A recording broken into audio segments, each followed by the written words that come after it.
The best late night conservative talk show in America, Sackheads Radio. And listen, there are no people better on the air to give you the best in conservative talk than Sackhead Sean and Sackhead Clint. And we're working on the immigration papers for a certain other guy who happens to work here too. But for those who are tuning in around the world to the best in late night conservative talk, Sackheads Radio. Sackheads Radio. Sackheads Radio.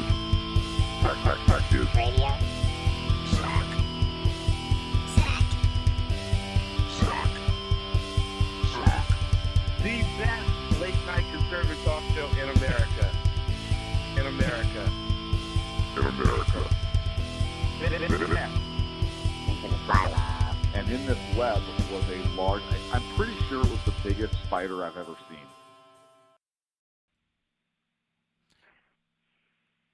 You guys are go. You play the intro music? Yeah, you guys are live now. Man, this Hey! I can't hear. Hold on 1 second. We also got Sean calling welcome in. to another edition of Sackheads Radio Show. I am online with Jersey Joe, who is helping me run the boards because I'm Portuguese.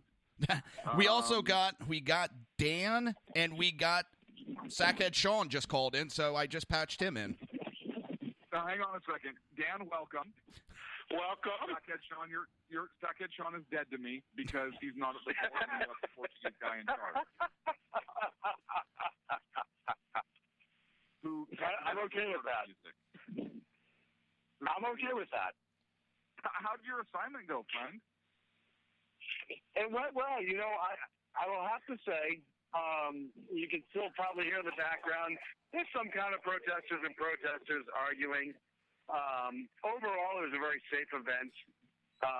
Right now what's going on is a lot of the protesters, a lot of the rally goers, rather, are engaging these protesters in this thing called dialogue. And they're actually using intelligent thought and rationale to try to prove their point, and the protesters are shutting down. Oh. No. Yeah, no, they're shutting down. Sean, Sean, you posted earlier, you showed that the protesters were using Common Core protesting earlier, so they don't stand a chance. Yes. Racism is anti-face, I was actually told by somebody on Facebook. It's against faces, so I understood that finally. No, you know, it was a good event all day. It was hot. People stood in line for a couple hours in 101 degrees. As they were waiting to go in, Clint, you had a lot of protests kind of filling up the choke points and trying to engage a lot of the rally goers. Most of the rally goers weren't taking the bait. A couple people yelled back, nothing major. The Sacramento Sheriff's Department and the California Highway Patrol did an outstanding job of kind of keeping a little bit of a line between them, never letting it get heated.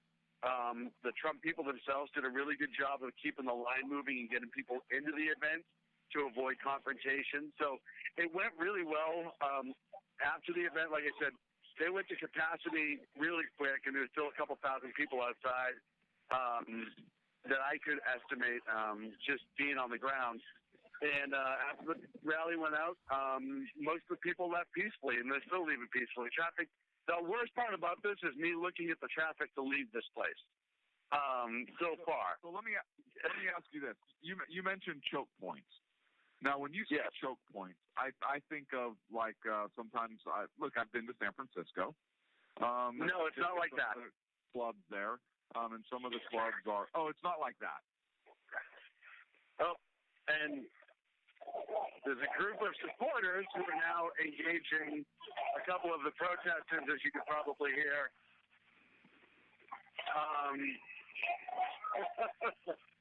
There's been a lot of this going on, where you'll have these protesters. They are not creating choke points anymore. Okay. There's no violence right now. None. Actually, it's very, very peaceful. Even the protesters that were here, for the most part, were well behaved. You had a couple people who were jumping in people's faces and trying to get them all riled up. And at the very beginning, there was definitely two people that were trying to get agitating in everyone's faces. But overall, it's been a pretty good event. Do you know if there were any arrests made, Sean? And second part of that question, how do you feel that law enforcement's response or preparation or lack of or whatever, how did that play into perhaps keeping the peace? Do you feel it, or was it the event location that maybe made it more difficult to send up at the airport? Or was it a combination of factors? Kind of what's your analysis on that, and also if you know if there were any arrests made on either side? I don't see any. I haven't seen any arrests. I've been kind of in the ruckus the entire time, even while the speech was going on. The Sacramento Sheriffs and the California Highway Patrol have done a really, really good job, like I said, of kind of getting the problems before they become problems. And just usually it's been, hey, guys, just quiet down or let's walk away. And both the protesters and the Trump supporters have been respectful to law enforcement, so I think that's made a big deal. Big difference. And also the planning. I'm looking at probably 250 highway patrol officers and sheriffs standing here in riot gear, waiting, not bothering anyone, not even trying to push the crowd out. It's just showing, hey, anyone gets out of line, it's going to end quickly, and the message is there. And also location.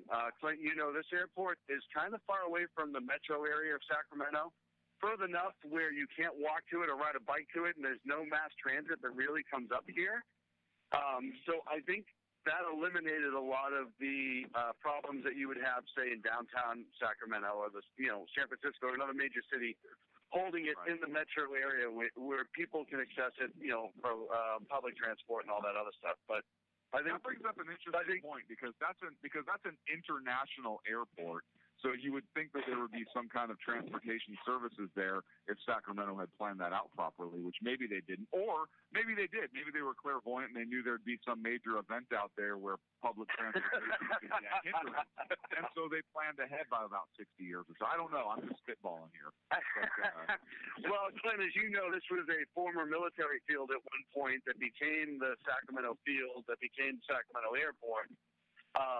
As Sacramento has expanded, they've extended the light rail system. There are plans in the future to bring it out to here, but as of right now, the mass transit doesn't really run out here. Your only option's a bus, which doesn't run very regularly, believe it or not. And I don't think any of the protesters could afford Uber. Got it. Hey, Sean, I want to ask you this real quick. At the very beginning, when you started videoing, the guy that was carrying around the Che Guevara sign, he had all of the hallmarks of being a professional paid protester. Yeah. He was doing everything he possibly could to agitate the Trump supporters, getting in their faces, bumping them in the shoulders, and everything. But the Trump supporters, to their credit, they were very restrained. He had an exchange with one guy. I thought they might come to blows, but that backed down pretty quick. But for the most part, the Trump supporters, they were not having none of it. They were not getting baited by these people. No, and I guarantee you, he and a couple others there, you could tell they're professional supporters. They were using agitation methods. They were trying to, invade people's personal spaces, get right up in their face. Say just horrific things to them. Like I said earlier on Ken's show, that guy was, I don't know what his ethnic background was. He looked like he could be maybe black or maybe dark-skinned Hispanic. But one of the things that he was doing on purpose was he was targeting anybody who was a quote-unquote minority in the crowd, and especially other black people, calling them Uncle Toms. You sold us out, you're the house N-word, et cetera, trying to exacerbate them, specifically really going after the personal attack versus just the political attack. He was definitely a professional. When you show up carrying a Che Guevara flag to a so-called conservative rally, it's going to happen. So now let me ask you this, Sean. Let me ask you this, Sean, real quick. I'm sorry. Was when he was saying those things to those minority folks in the conservative crowd, was he getting in their faces or bumping them or initiating physical contact with them?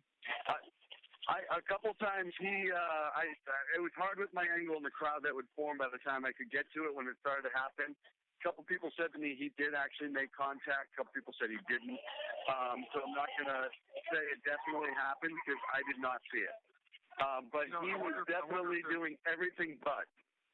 I wonder if there's footage that you have that shows that, because if he's saying those things and it's racially based, along with that affiliation, yeah, he bumps them, Exactly. which would be a battery under California law. I want to know if that video makes its way to law enforcement, if there's going to be any charges pursued, or if that video makes its way to the local district attorney's office. If that pursued. And the Che Guevara flag clearly shows violence because Che Guevara, he's celebrating a violent revolutionary. Well, and I'll be happy to turn over all video happily to law enforcement should they want it, especially for that guy. Like I said, he's disappeared. I think he got his $15 for the 3 hours and he was out, so he didn't have to pay him overtime. Because he's gone. I haven't seen him again. Shouldn't that be $45 now? Because $15 an hour, if he gave 3 hours, that's $45 according to the minimum wage laws, right? Do I get overtime pay? Wage law. Do I get overtime? No, you do, but you get the cut rate. Sorry. But yeah, I haven't seen that guy come back, and he's really disappeared in the crowd. So either the people kind of running the protest, and there was a couple of people you could tell was managing a little bit, asked him to leave, or like I said, his paycheck ran out and it was time for him to go. But Clint, working downtown like I did for 7 years in Sacramento, you see a lot of the same. We used to have a lot of protests downtown when I worked down there, and I see a lot of the same faces in this crowd, amazingly. So when my office was right downtown in Sacramento, I used to get the Black Lives Matters march that came across it every single, once a week for a couple months. And I see the exact same faces in this crowd here over and over again. So I would speculate, based on that alone and the fact that they were using very specific rhetoric, that they were professional agitators. Sean, I want to ask you this real quick because we've seen a lot of the violence that was caused by a lot of these professional agitators at some of the other Trump rallies in California, and certainly, as you've pointed out, the law enforcement in Sacramento, they're very used to this type of stuff, and they handled it, and they were very prepared for it, and definitely that, to me, that shows one of two things. Number one, that squashed the protest to begin with, or number two, the protesters, we didn't see as much of a protest at this particular rally because maybe the paid agitators knew beforehand, hey, you know what, we're not going to get very far with these guys because they're not going to mess around with us like a lot of other law enforcement agencies. They're not quite ready for this type of stuff. Well, and like I've said before, I said on Joe's show and a couple other shows, law enforcement in this area deals with protests on a regular basis being downtown. So they have a good plan in place. They're used to it. They know how to engage it.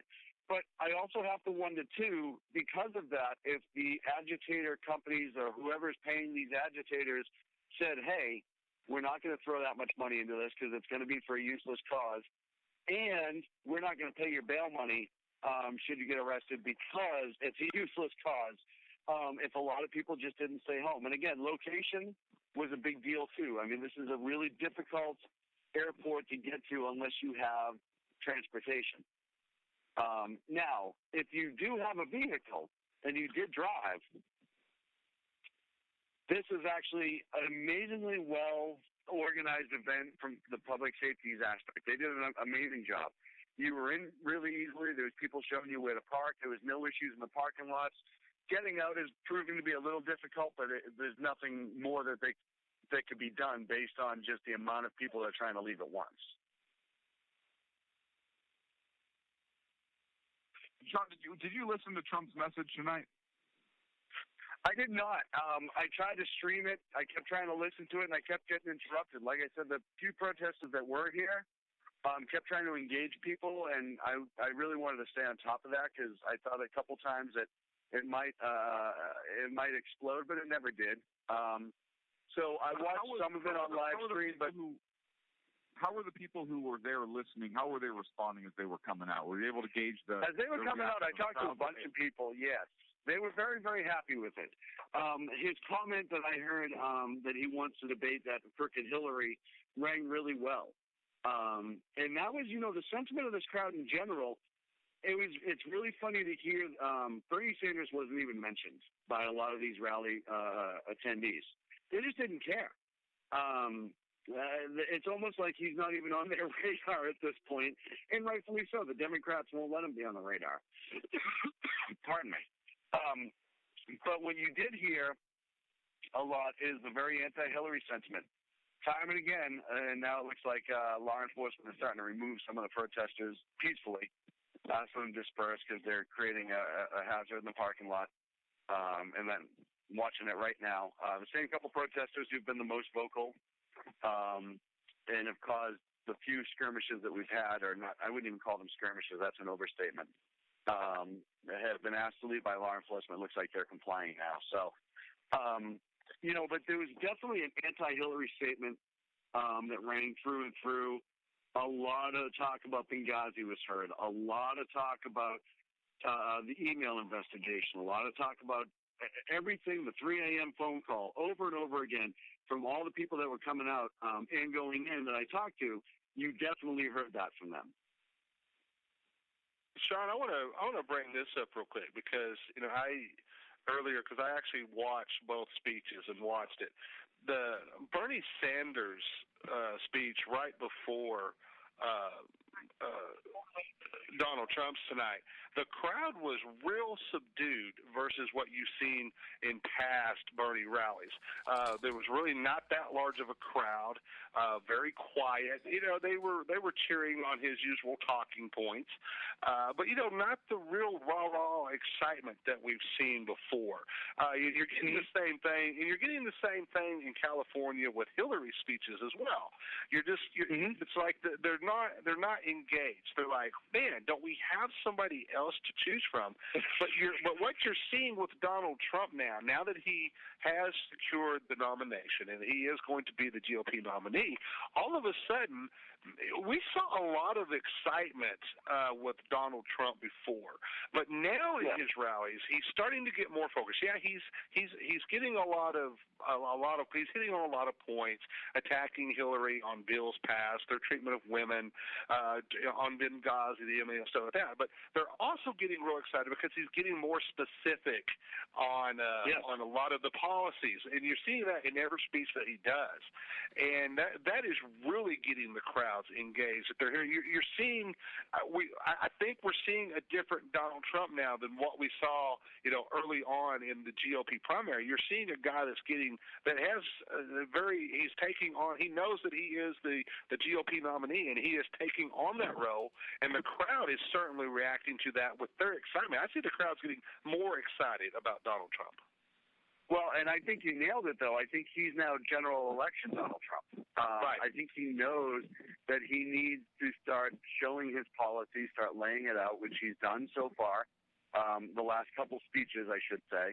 And the other thing with Bernie is, listen, Donald was smart enough to have this in a giant jet hangar that has air conditioning and seats.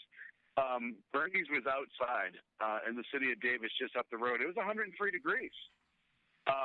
Not really a wise choice when you're in that area. And that area specifically, and I've told everyone this before, the city of Davis is a lot like Berkeley, only older and richer.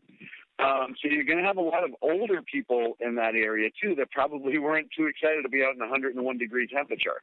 You know what, so Sean, I think that actually fits his narrative, though. Bernie Sanders is a socialist, so air conditioning is an extravagant luxury. being able to rent out a jet hangar to have it as an extravagant luxury. So he was outside and in a lawn somewhere with the sun beating down 100-something degrees, because who needs air conditioning? We can live and talk and see. Who needs air conditioning? We should be outside working anyways for the good of everybody else. So that actually makes perfect sense to me. You know what, Clint? I didn't think about this before, sir, but now that you mention it, it does make perfectly good sense. And like I said, I just think that right now Trump has the momentum. You know, you look at the giant field, you have Hillary just wagged down by the scandals appropriately. She should be taking a beating. And you also have Bernie Sanders, who's getting beaten down by his own party. And Sean, I need to interject something here. In light of Glenn Beck, I do need to interject something. In light of Glenn Beck, SHR media does not mean that Hillary Clinton figuratively in the polls in terms of not performing as well as her expectation would have been, and deservedly so, not in the literal sense. We do not condone violence, particularly among women or presidential candidates. Okay, so go ahead, sir. At all. I didn't want to get kicked off of SHR. No, and unfortunately, there's enough Secret Service presence here where if it was taken wrong, I'd probably already get into talking to right now. Okay. Well, they were walking good. towards you. I have tapped into the NSA satellite link, so as soon as I figured that out, that's why I said that and I saved you. And then they kind of went back to what they were doing. You didn't realize any of that, but we got your back over here. Jersey Joe was able to tap into that. And thank you, Joe, and I appreciate that. Yeah, right now I hear a banging on my door, so. Hey, that's this is Joe. That's fine. Hey, and it's very, very appropriate manner right now. I'm watching the vehicle that the 4 or 5 of the protesters showed up in, trying to leave, and it's trying to pull out into the traffic. And of course, everybody in that traffic knows who they are because one of them's hanging out the window, so nobody's letting them go. And I think that that's a really, exactly, that really shows you or shows them what happens when you don't do your fair share. You don't just get to pull out into traffic. You have to wait like everyone else did first. But if everybody else gets to go, then they should also get to go. And yes, kind of one of those things, you know. But those capitalist Trump supporters, you know, obviously they just want to hog all the resource and roadway for themselves. And that's exactly what's going on. And it's really funny because there's apparently an international sign for maybe the next car will let you go that involves a fist with a finger extended from it, and I keep seeing that come up. No, they're just saying they're number one. That was actually made. That's communicating, and if you remember, Top Gun actually made that popular when Maverick communicated with the Russian pilot, and Goose pointed that out to the instructor Charlie. So, is that the thing you're talking about?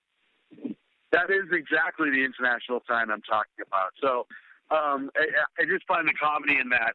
And just to kind of update a little bit, the police officers have moved their line slightly, and not for any other reason than as they're clearing out rows of traffic, they're moving up, just making sure nobody kind of bleeds back. But there's still, like I said, there's zero issues going on right now. Even those protesters are leaving. As I'm looking around, I'm actually standing up on the top of my truck trying to get a bird's eye view. Other than it being traffic in the state of California, not much is different. And you're starting to see just even the police department is starting to break down some of their numbers and release some of the people. You can see them start to walk back, the officers who, and I got to say, it was 101, 102 out here at one point. And these folks have been standing in their riot gear since I got here at about 3:15, 3:30. I have to take my hats off to them because they really, and to be able to do that for 4.5 hours or whatever time it is now, and maintain their professionalism and still be polite and courteous as all of them were, you know, that takes a lot. You put me in the sun for 2 hours, I was getting a little cranky until I sat in my air conditioning for about 20 minutes. So, you know, it's definitely kudos to them for a job well done. And the fire department did a really good job of sitting in their air-conditioned trucks. So and looking at girls, I'm sure they do a good job of that. Yeah, they definitely. It was chilly in there too. I think there was frost on the inside of the window. So one of them was eating a snow cone. I don't get it. So overall, I mean, it's like the commercial with the dad watching the kid shoveling snow. And he's got the coffee, and he goes, "Ooh, burn my lip." But it was like that in reverse because the fire guys were watching. Yeah. Overall, guys, I would have to say that this was a successful event. Some people were a little upset that they didn't make it in, but if you read the description as far as the event details, that was definitely a possibility. And they, but even the ones who didn't make it in, they weren't angry and bitter. They were just more upset they weren't here in time. It was a lot of positive activity outside. The people that couldn't make it in did stay outside, and people were talking to each other and talking about politics. You listen to the ideas, and they were kind of happy to be part of the system and happy to be part of the election. And there was a lot of good conversation going on between the supporters amongst themselves and the rally goers, which is very positive to see. It kind of makes you remember that politics isn't always as brutal as we want to make it. And then, like I said, we also had the dialogue at the end with the protesters, but even then, the rally goers themselves were doing a pretty good job of making sure that they were engaged and discussing and having good ideas. And like I think I tweeted it out or put it on Facebook that the Trump supporters are engaging the protesters with dialogue and thought, and the protesters don't know how to react to that. And that was very, very true. You could see them just kind of looking around. There was one gentleman who was a former Marine, and I had a minute to talk to him, who literally went to every single protester and engaged them. And this guy was probably about 6'2", big black guy, just built, better than I could ever hope to be. And he walked up to all of them. The first thing he tried to do was shake their hand and introduce himself. And I would say 80% of the protesters wanted nothing to do with that. Why were they so racist against him? Because I'm wondering if the reason they didn't want to shake his hand is because they perceived him to be black. Well, that was his target. He and another black guy who was in the crowd, who was a Trump supporter, they were targeting out the protesters who were trying to shout about conservatives and racism. It wasn't even just Trump and racism. There was Republicans, conservative being racist, blah, blah, blah, blah, blah. And most of them were younger black males. There was a young black female as well. And those two gentlemen made sure that they had a conversation with each one of them. And as the guy explained to me, the Marine, he said, you got to teach them reality. These kids have no idea what reality is. They're sitting here protesting, talking about racism. He's like, meanwhile, if they look up and down the line, there are people of every race, ethnicity, walk of life standing in this line to go support Donald Trump. Where's the racism? So, it was amazing to me to see that attempt at positive discourse. It was just great. It really was. I was happy to be a part of that and see that. And I was able to, like I say, grab a minute with both of them. One guy's a Marine, the other guy's a business owner in the area, just really intelligent guys. And you could tell they were proud. We forget in this country, certainly I do, Clint, we talk about politics all the time. Dan, Joe, we talk about politics all the time. To be part of this system where we as a people are allowed to elect our own leaders and engage in these conversations freely, I really remembered how important that was while I was doing this event today and while I was on this assignment, because it really was heartwarming. I mean, you had people with kids, you had people with their parents. I saw one family had 4 generations here.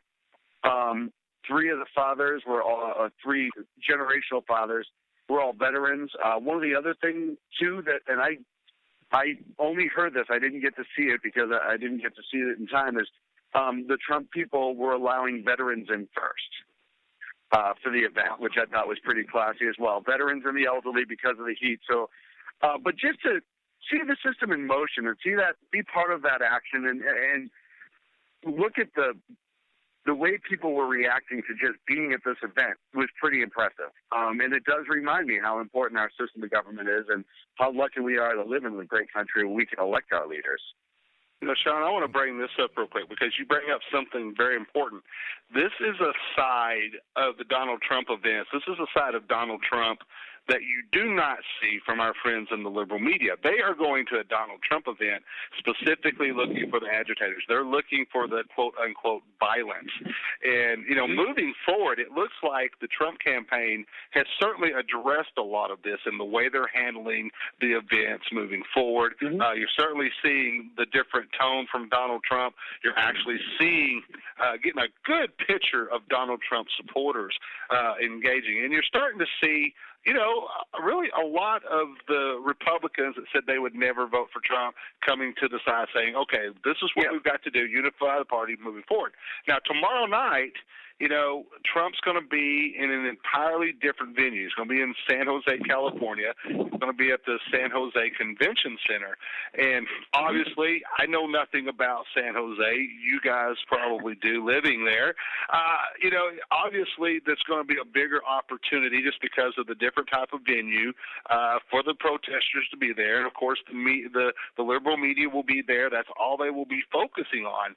And so, you're just kind of pulling out the crystal ball moving forward. Hopefully, law enforcement and the Trump campaign coordinating with them, they've learned how to handle these events, to keep these protests to a minimum, to keep the violence to a minimum, and so that they can start, putting out that positive message. Those positive, they've got.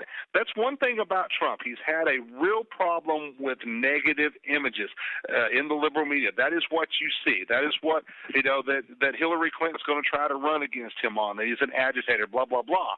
So hopefully, moving forward, when they go to a different event in a different venue like tomorrow night at the Convention Center in San Jose, hopefully they will be able to continue the type of event that they had in Sacramento tonight, Sean. I hate to be the bearer of bad news. We need to break for a commercial. I know, I'm the party pooper. You're just so fun. Live at Trump Debate in Sacramento, California. Back in a few. Conservative media done right. You're listening to the SHR Media Network.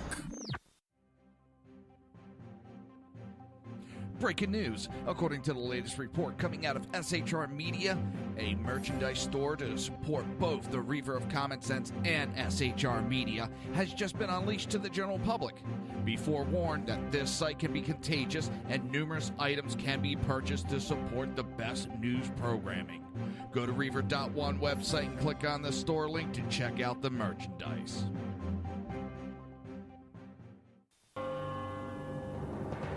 Hello, I'm Matt, a student at Hillsdale College. Here's Hillsdale President Larry Arnn on the continuing relevance of the Constitution. Many argue today that the Constitution is outdated because it addresses problems peculiar to the 18th century. Some parts of the Constitution do read rather quaintly. Consider the injunction against titles of nobility in Article 1, Section 9 of the Constitution. But is that so outdated? The purpose of the injunction is to prevent the government granting special privileges to some for partisan reasons. This strikes at the heart of the rule of law. The crony capitalism so common today is a place where the government bestows favors and tax dollars on some businesses to give them a leg up over others. This is exactly the kind of thing the Constitution was meant to prohibit. The Constitution is not so outdated after all.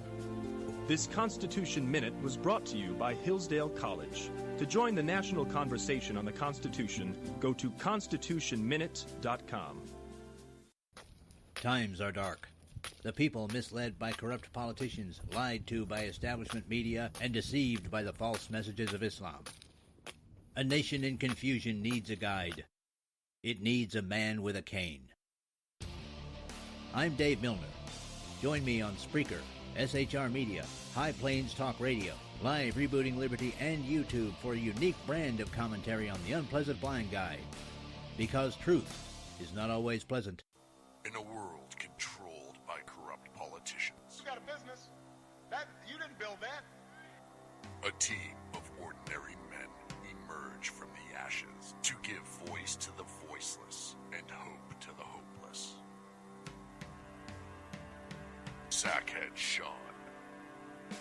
Dude, I'm not saying half of the stupid promo. Sackhead Clint. All good friends of ours usually show up drunk. Also starring Sacco as the producer. I'm a little bit drunk, I'm a little bit drunk, 'cause I'm drinking. They are the Sackheads Radio Show. Every Wednesday at 8 p.m. Pacific on SHRmedia.com.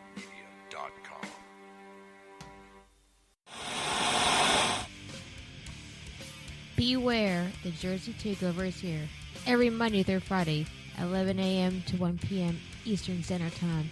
You can catch the Reaver of Common Sense show, hosted by Jersey Joe, right here on SHRmedia.com and HighPlainsDailyNews.com.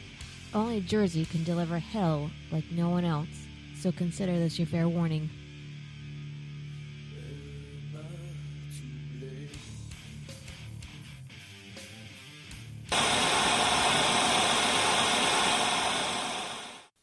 Conservative media done right. You're listening to the SHR Media Network. And welcome back, Sackheads Radio Show. I'm Sackhead Clint. On the line, Jersey Joe, Sackhead Sean, Dan the Man. Welcome back, gentlemen. Thank you. Sean, are you standing behind a jet that's getting ready to take off? Because it's either wind or it's jet wash, and I don't know what it is. It's wind, and I apologize. He jumped on the wing, actually. He jumped on the wing and is trying to take a ride. I'm trying to get an interview with Donald. So I'll tell you, for what a miserable day it was heat-wise out here earlier, it's a gorgeous wind that's picked up, and it's absolutely beautiful outside. I'm glad that I'm not sitting in my car fighting traffic, and I'm able to sit outside where it's beautiful. Because it's really turned into a gorgeous night.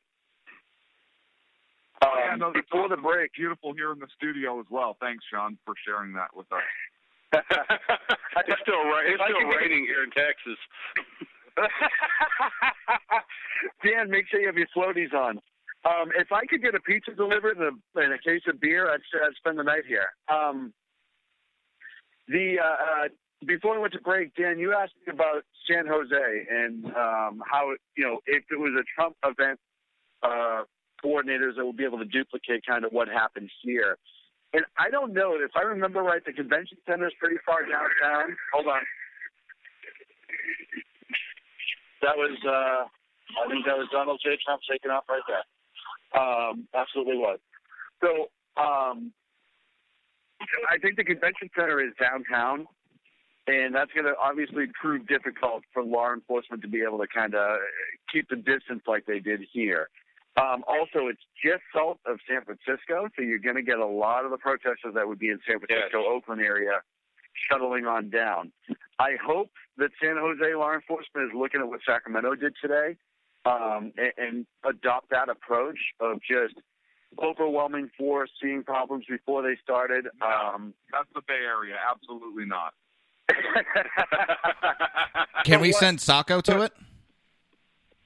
But one of the, again, the distance here to the location that was chosen is pretty unique and would be really, really difficult to duplicate. So you're still going to have the rabble-rousers, if you will, show up.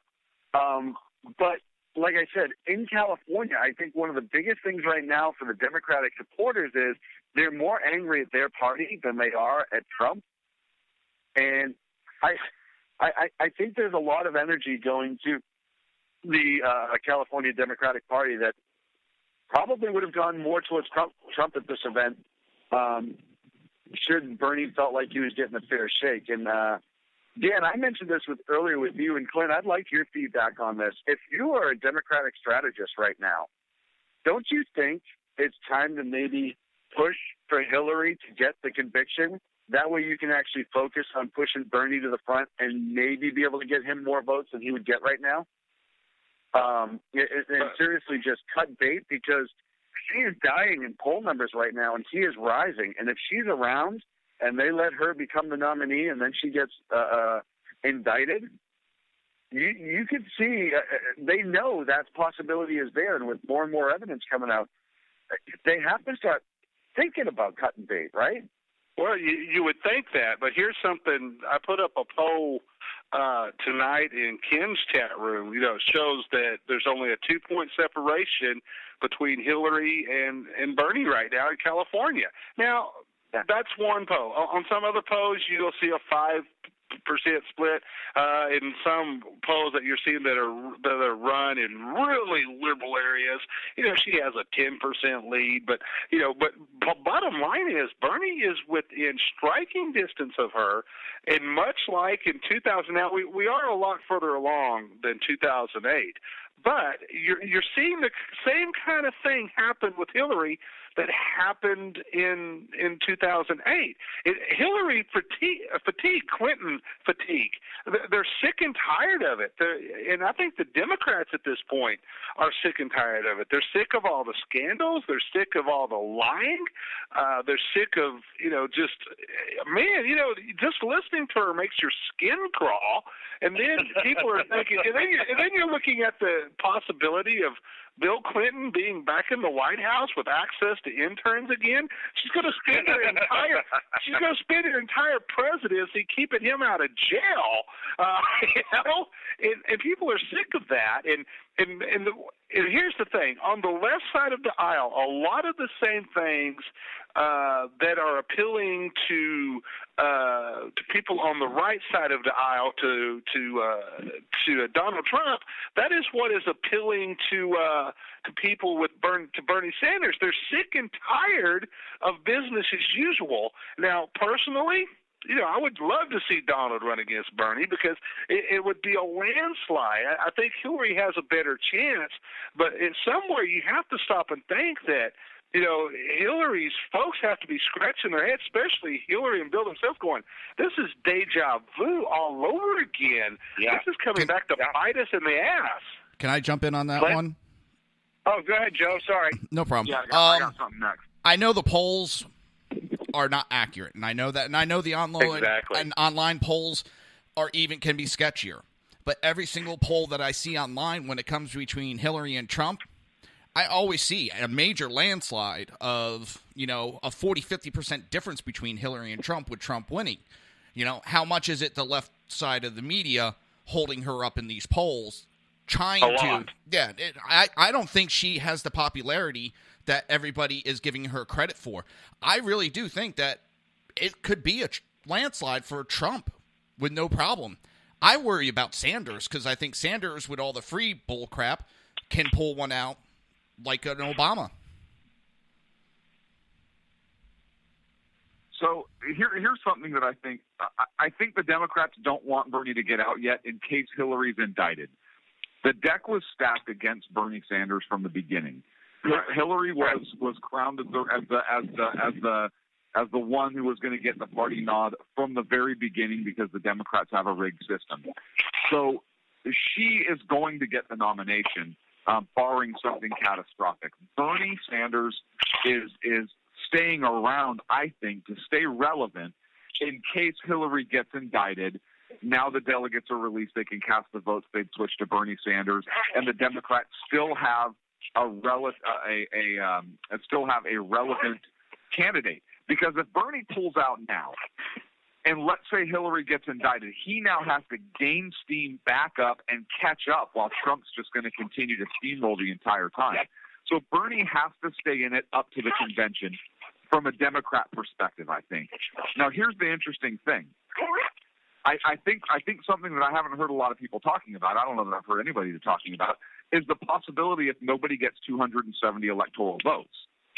If Billy Crystal is successful and this hack he gets to run against Donald Trump runs, and let's say Bernie Sanders decides to stay in it even after the convention because he's a true independent anyways, he's an independent socialist. And let's say you have a four-party race, or let's say Sanders backs out or gets on the ticket with Hillary or whatever it is, and let's say you still have that third candidate. It's very possible that nobody reaches 270 because Clinton is incredibly unpopular, Trump is unpopular and polarizing, and this third party could pull enough from each of them. Trump could pull some from Clinton, and this other guy could pull the conservatives, and where you get nobody at 270, and then that goes to the House of Representatives. I forget and it's not an up or down vote. Exactly. It's not an up or down states. vote. Each state delegation gets one vote, which means California has, 53? Those 53 have to come together. Ooh, I wonder who they'd vote for. But each state delegation has to come together, and they get one vote. Now we have 50 states, so first of all, you'd have to figure out what party has the most delegations. But what happens if, even though we know the Republicans control that, what happens if that conservative candidate pulls enough and the House of Representatives ends up electing Hillary Clinton or Bernie Sanders? Or you get a 25-25 split if they're going to go. I mean, and so there's a lot of other scenarios that aren't being talked about here, too. And the way these races are lining up and the way everybody's kind of getting involved with these candidates are, I mean, everybody's kind of talking about it's going to be Trump and Hillary. Well, that might not be the case. And the electorate might not actually get to choose the president this time around. Let me throw this out to you, and I want to go back to Richard Nixon's second term when he was elected. You know, Richard Nixon was facing a lot of scrutiny while he was running for re-election for his second term. Of course, then he gets into his second term, he ends up having to resign, and of course, you have Gerald Ford become president of the United States. The seat was protected. You had a Republican in office, and of course, Gerald Ford turned around, ended up pardoning Richard Nixon. What's to say that I think what we're going to see play out here, number one, if Hillary is indicted, I'm going to be surprised. I still think the likelihood of that is not very high, but in the event that we do, you're going to see IG report. Yeah, well, here's the thing. IG report that's out. Yeah, but you're still going to see the Obama administration. You're going to see President Obama get involved in this because he wants to protect his legacy. He is such a narcissist that he wants to protect the legacy of his presidency, and he's going to do everything he can to protect that. And there's a lot of this stuff involving Benghazi, the email scandal, that goes all the way to the Oval Office. This just didn't stop with the Secretary of State. This didn't just stop with the State Department. This went all the way to the White House. And so somewhere along the way, you're going to see the White House get involved and protect Hillary and also protect trying to keep the presidency in Democratic hands. Even if they know that Hillary Clinton can possibly get the nomination, move forward, they're willing to risk that gamble, let her run for election on the hopes that she is elected. And then if she is indicted for some reason and she does have to resign or whatever, well, guess what? The White House is still in Democratic hands because then you're going to end up turning the White House over to the vice president. God forbid that it be Luis Salazar or it be Julian Castro or somebody like that who the Democrats would really like to have in there versus Hillary or Bernie. So that actually is something to think about that. And I'm going to throw the conspiracy hat out there that that might just kind of play in their hands to get the person they actually want in office. And then when it all is said and done, if Hillary is indicted, well, guess what? She gets pardoned, and President Obama's legacy is protected. Hillary's legacy as Secretary of State is going to be protected somewhat. Bill Clinton's, whatever will be protected. And then in the long run, the Democrats still hold on to the seats, much like the Republicans did with everything that Richard Nixon went through. Here's the difference I see with that. Richard Nixon was a well-known president. He did a lot of positive things in his presidency. Yes, he did. There's no question about that. Right. And so you kind of had to go with the sitting president of the United States who had some accomplishments. Hillary Clinton, I think, if an indictment is coming, will be indicted before Election Day. And I think just the fact that she's indicted, even though you had this brand new poll come out today that said, well, 70% of Democrats would still vote for her. First of all, that tells you something. Right. 70% of a party is going to vote for somebody anyways, even when they've been indicted for a felony by a Justice Department that is controlled by that party. That speaks volumes about the mentality of where the Democrats are in this country today as a voting bloc. But that's a whole different commentary. But I think that she would be so damaged at that point. I think that the Democrats are hoping for an indictment, if an indictment is coming sooner rather than later, so they can prop up Sanders up and have a quote unquote clean candidate. Because even if even with 70% of a Democratic Party voting for her, there is a huge talk. That's 30% that wouldn't. And you need over 90-something% of your party's support to kind of have a shot at getting elected. Right. And so I think that would be so detrimental to them. And even if she's indicted and she pleads, and Obama Obama pardons her, Well, she's pardoned from the punishment. That conviction still stands, and she's not able to hold office. So I think that's the reason I see that scenario as not as likely, in my opinion. And I still see the one little wrinkle in that, though, Clint, is the fact that, in 2008, the Democrats knew what they were getting with Barack Obama. They knew that his presidency was going to be a disaster. They knew what they were getting. But the only go that mattered to the Democrat Party was electing the first black president of the United States. That's all that mattered.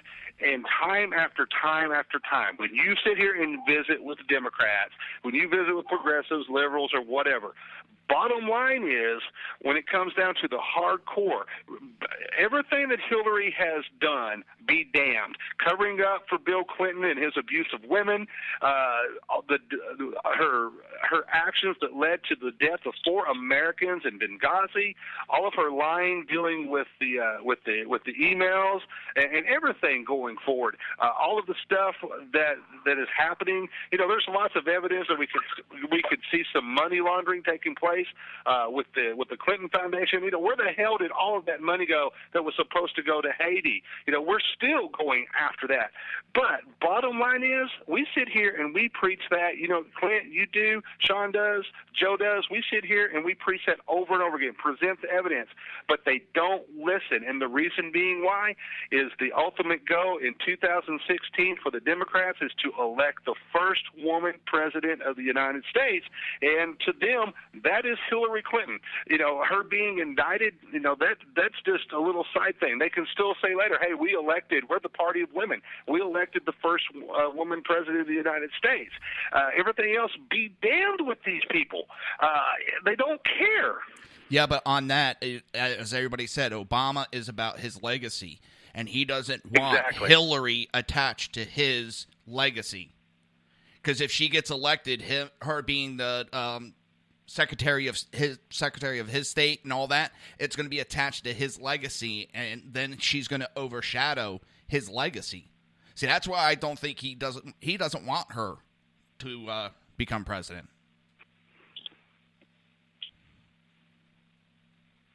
Yeah, I don't think there's any doubt that there's no love lost between the administration and Clinton, but Obama did come out and basically give an endorsement to her, saying that we all need to support the probable nominee, which is obviously a reference to Hillary Clinton.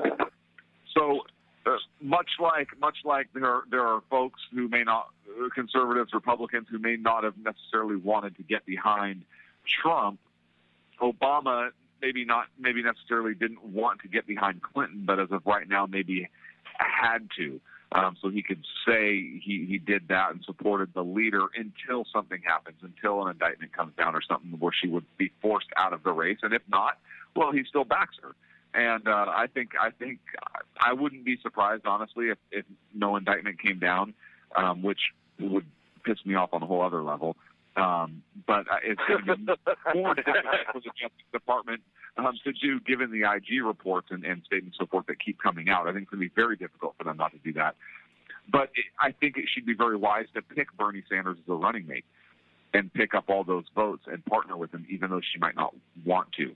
But that would certainly pull that more radical wing of the party to her, and keep them from staying home.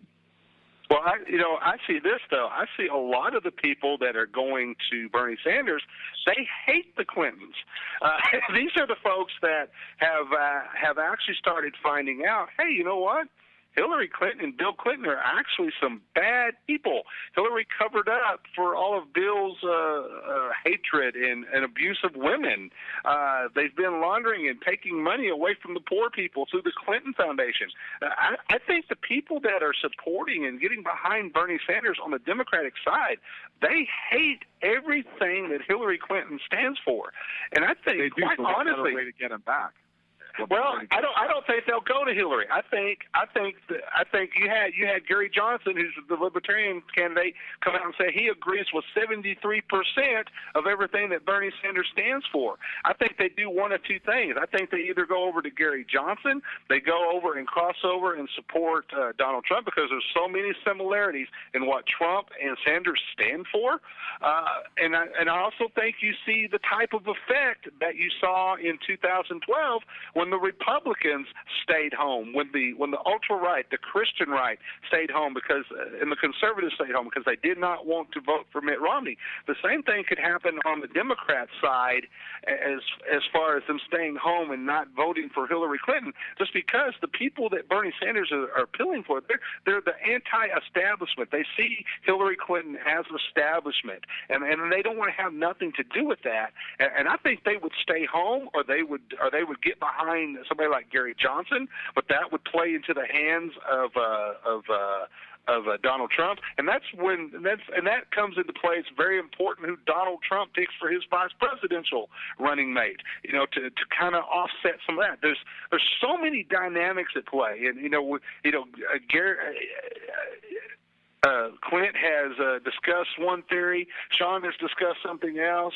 Joe has discussed something else. But there's so many dynamics at play in this election. You're trying to put your hand on it and see what's going to happen. This is quite honestly, guys. This is an election unlike I have ever seen in my lifetime of voting, and I would say it's certainly an election that we have not seen probably in the history of our country.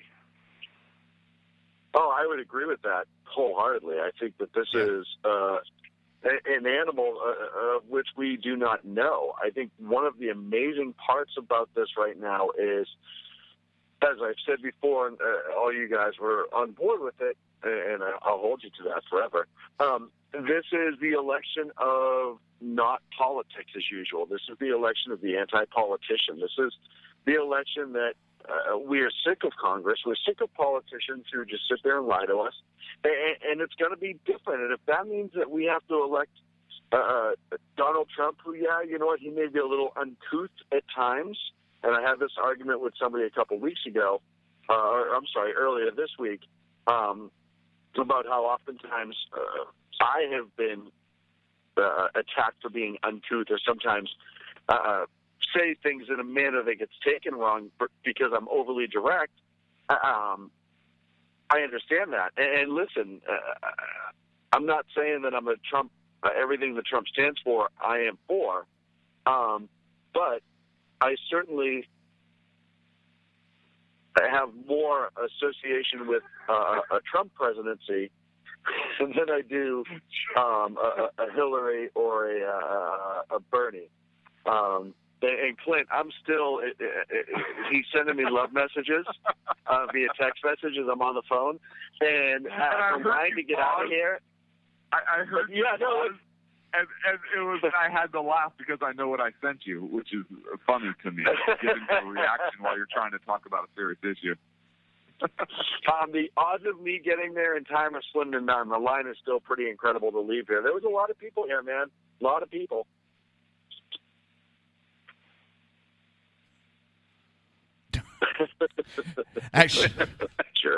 Actually, on that point, we're like 20 seconds out from breaks. Well, we cut now and take it back after the top of the hour. Sounds good. We're up against the break. When we come back, more with Sackhead Sean live at the Trump, Jersey Joe, Dan the Man. I'm Sackhead Clint. Back in 3. Conservative media done right. You're listening to the SHR Media Network. Breaking news. According to the latest report coming out of SHR Media, a merchandise store to support both the Reaver of Common Sense and SHR Media has just been unleashed to the general public. Be forewarned that this site can be contagious and numerous items can be purchased to support the best news programming. Go to Reaver.one website and click on the store link to check out the merchandise.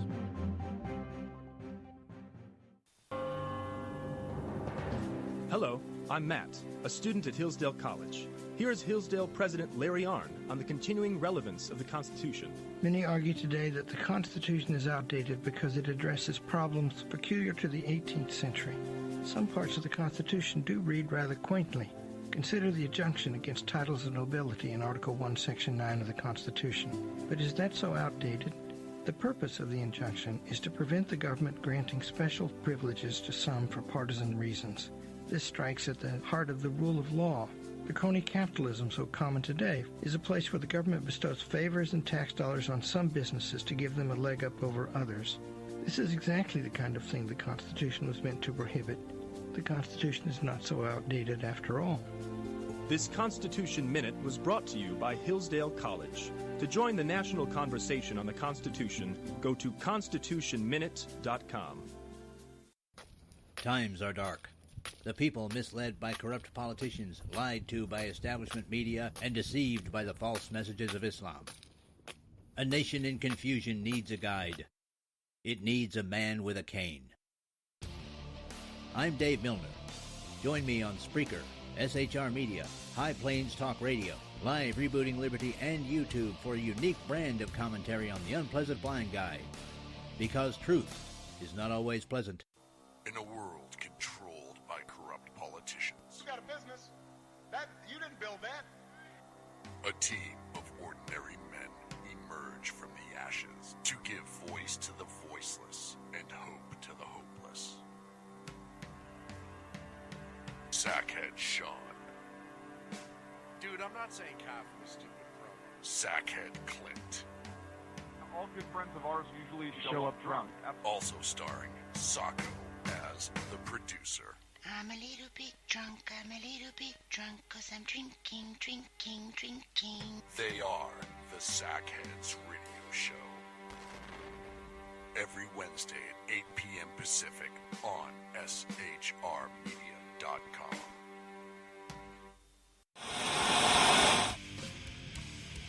Beware, the Jersey Takeover is here. Every Monday through Friday, 11 a.m. to 1 p.m. Eastern Standard Time. You can catch the Reverb Common Sense Show, hosted by Jersey Joe, right here on SHRmedia.com and HighPlainsDailyNews.com. Only Jersey can deliver hell like no one else, so consider this your fair warning.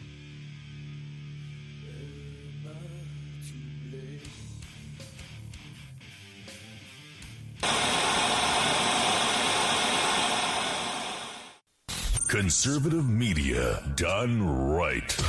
You're listening to the SHR Media Network. And we're back here at the SHR Media Network, Sackheads Radio Show. I'm Sackhead Clint, the Lone Ranger in studio. Not doing a damn thing because Jersey Joe has to run everything remotely because everybody knows my tech skills. And on the line live, we have Dan the Man, we have Sackhead Sean, and of course we have the one and only Jersey Joe. Gentlemen, welcome back. Thanks for being with us today. Anytime. So there was a breaking news story that came across Fox News. Well, all right, so here it is. So we're going to give credit to Clint because of what we were discussing. We have an intel source that says IG report ups the pressure on DOJ to seek criminal charges against Hillary Clinton. The recently released State Department Inspector General report, which found Hillary Clinton broke government rules with her personal emails used, increases, quote, the likelihood and pressure for the Justice Department to pursue criminal charges, an intelligence source familiar with the FBI investigation told Fox News. Quote, it is very harmful to her and increases the likelihood and pressure on DOJ to indict, said the source, who was not authorized to speak on the record, of course. Quote, the IG report is not evidence in itself, but it clears up confusion about Department of State rules and makes the IG a witness and the people they interviewed to her computer antics being done without permission. I think that is a money quote right there, that it clears up the confusion about the Department of State rules and makes the Inspector General a witness in this case, gentlemen. Mm-hmm. Clint, I'll let you go first. Yeah, no, look, so I nailed it, and I want to thank you all for being a part of it. I'd like to thank God first and foremost, and my family. Of course, Sean couldn't do this without him or Jersey Joe or Dan, and everybody in the academy, and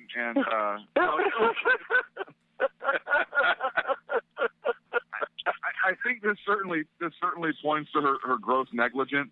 And look, if you have the IG, who is a true independent authority, even though they're appointed by the administration, in theory they're independent authority, who comes out and the choice of wording they used is pretty interesting. It was harsher than it could have been. I mean, they could have soft sold a lot of this stuff, and they didn't. And so that leads me to believe, and I'm naturally a suspicious person anyways, that leads me to believe that if they worded it that strongly, then how bad is it really? Yeah. Yeah. This is an Obama-appointed inspector general. How bad is it really? And that's why. And look, that's why I really think the Justice Department is going to have a hard time explaining why they don't indict. And I think it also gives Congress a lot of power to appoint a special prosecutor if DOJ fails to indict. So look at, yeah. I want to point this out because I think in the long run, somebody on the Republican side is going to have to press this issue. The Republicans are going to have to stand up, and they're going to have to say, we have to move forward with this, because regardless, the FBI director James Comey can make all the recommendations he wants to based on evidence and what have you.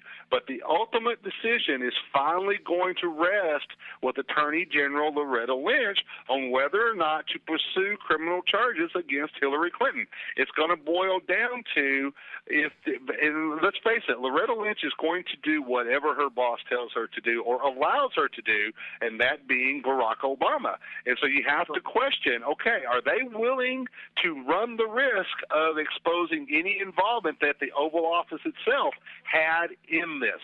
And so I still think you're still going to see a lot of the protections. No. You're going to see some protections, but here's the thing with that. I think that the Obama administration has to be very careful about prohibiting the AG from filing this case. Number one, because if Congress assigns a special prosecutor and now they start looking in, they are not going to stop with the Secretary of State like Loretta Lynch would. They're going to follow the trail up. And so this administration needs to be very, very careful about how they direct their Attorney General to act. The second thing is the AG doesn't have to be the one to file charges. They could, if the FBI wanted to kind of circumvent this, they could take Loretta Lynch right out of it politically and go to grand jury. Yes, they could. And have the grand jury hand down an indictment. And that way the AG's office is completely out of it, and there is nothing the Obama administration can do about that. I've also said that's the second option they have. And that's why I think Obama is going to be very, very careful about what he tells Loretta Lynch, because at least if his Justice Department files charges, even though if Hillary's going down anyway, because the Congress is going to have a special prosecutor potentially that may look into it beyond the Secretary of State's office, or if a grand jury is going to get involved and they're going to start issuing or handing down grand jury subpoenas that you can't control what they're due and potentially expanding the investigation, at least if you keep it with your AG, if I'm Obama, if I keep it with my AG, I control the scope of that case. Exactly. The scope is limited to the Secretary of State's office, who's already in a lot of trouble and going down anyway, and can insulate me in the White House. But also at this point, by indicting Hillary, it discredits her if she does want to come out and give out the information of Benghazi or whatever else she has on him. I've said since day one, that woman will say anything to get elected, and Obama knows she has too many of his secrets, so he's got to discredit her like they did Petraeus. Exactly, and if she's indicted and now she's coming out to discredit. Obviously, it's retribution because he allowed the Justice Department to file. So I think the smartest move for him, if I were him, I would allow Loretta Lynch to handle that case and to file that indictment. Because then I control the narrative. Anything she says is clearly retribution. She's already discredited. Most of America already thinks she's a liar. And you have so much more control over what's going out, what's being presented, and everything else with that case. And look, if you really kind of want to throw the to use the term used earlier by one of our colleagues, look, and unfortunately, I'm sorry, I don't remember which one of you said that, but to throw out the the hat, what is the conspiracy hat? If you really want to control that prosecution, you can also control how vigorously that prosecution is presented in court. And the other thing to consider too is how involved is Barack Obama himself? Is there any criminal? As much as we would love to see, Barack Obama carried. I would love to see Barack Obama carried out of the White House in handcuffs. Personally, that would be my preference. But how is there anything there that can tie any type of criminal activity, cover up, etc., to Barack Obama? Because once again, Richard Nixon tried to control the narrative, and they tried to do that. They tried to put out the fires. So now we have the President of the United States getting involved, trying to control the narrative, trying to control. The other thing is Hillary Clinton going to be willing? In the past administrations, you've had very loyal very loyal people in the administration that were more than willing to take the heat and go down for the President of the United States. Is Hillary Clinton one of those that's willing to go down for the President of the United States? I don't think so. But it doesn't Well, matter. she didn't go down on him before, and that's why we got Monica. You knew that was coming. I was being good. It's already a horrible situation, and that's why I think Obama has to control it. Look, Nixon had a special prosecutor. He's not controlling that. It wasn't his attorney general's office that investigated him. It was a special prosecutor that he couldn't control. And so that's a lesson for Obama that I was talking about earlier. Right. You can't allow a special prosecutor to come in. Conversely, you can't allow a grand jury to take this over because they have power of subpoena. And they can start subpoenaing things that you don't want them to subpoena. And now you're battling defending records, executive privilege, all this other stuff. So if it stays with the attorney general, you can control that, and you now have him. Hillary Clinton may come after him anyway because she's going to be pissed off she got indicted, right? Right. So you can control and smear and spin things more if you control that prosecutorial process, I think. And that's the difference between Obama and Nixon and a president trying to control and put fires out, and Obama who actually controls potentially the prosecutorial authority. And here's why you're going to see Hillary Clinton and try to fight this to close this door, keep this door closed as far as this email stuff goes. Because once that door is open, that opens up to all types of investigations, particularly her activities as Secretary of State. Was she using the Secretary of State to influence money for speeches for Bill Clinton, to influence donors for the Clinton Foundation? That'll open up the doors to look at the records even deeper into the Clinton Foundation to see if you can find some money laundering taking place.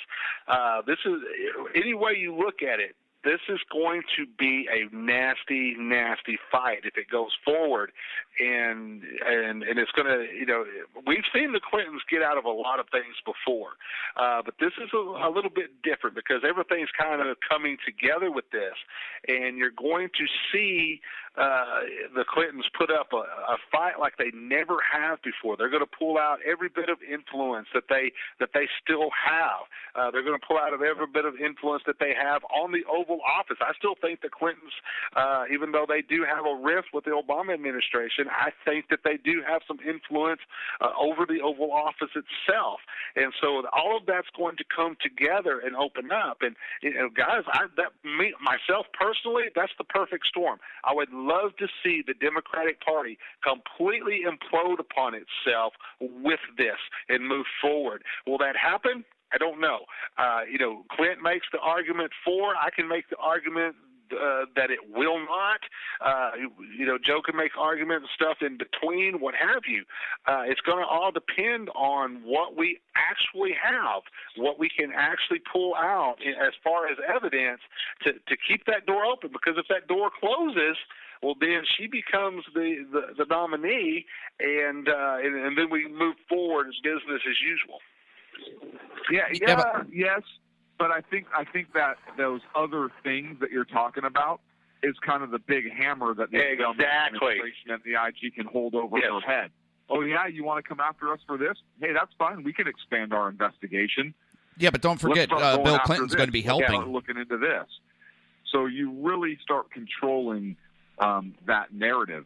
And, hey, what happens if she gets elected and the Republicans keep the House and the Republicans keep the Senate, and then they impeach her?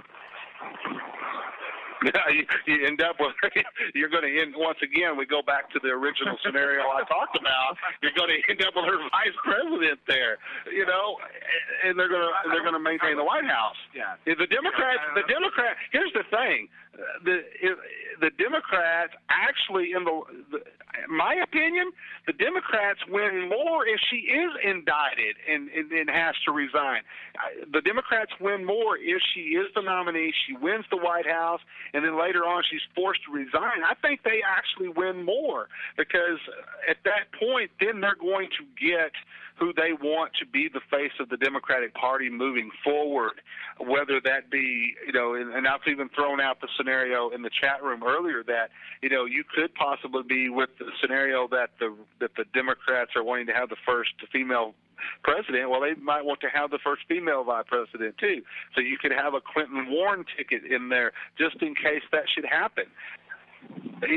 Regardless, if Hillary can fight off this indictment, she somehow manages to be elected president of the United States, and then at that point the Republicans are able to force the issue, they are able to get her indicted, able to get her removed from office, the Democrats win in that scenario because you're still going to have them in control of the White House with one of their golden boys in there, whether it's Luis Salazar, whether it's Julian Castro, whether it is Elizabeth Warren. God forbid if it's Elizabeth Warren. We can have all kinds of jokes about Joe Biden, but we've got a long list we can do with Pocahontas. But the point being is they're going that in that scenario they still win. If we're going to do something, we've got to do it now and prevent her from getting the nomination. And we have, basically we've got, a month and a half to do so. Yeah, I don't think that's the scenario they're playing for. Again, because I think the actual election is so far out, I don't think they want to risk an indictment while the election season is going on, the electoral process is playing out. I think they want a decision sooner rather than later, so they can go ahead and start making those those decisions that they need to for their party. Well, if Hillary wins California on the 7th, it's over. I think the Democrats go for broke with Hillary after that. But you guys are also forgetting. They do, but there's still. You're forgetting. Go ahead, I'm sorry, Joe. I was just going to say, you're forgetting that Obama does have a secret weapon. Bill Clinton's going to be turning over as much evidence as he can so he could become single again.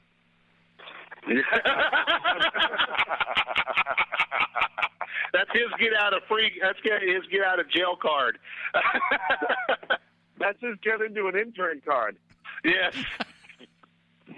That's his return to an intern card. Oh gosh. I still think against the bill.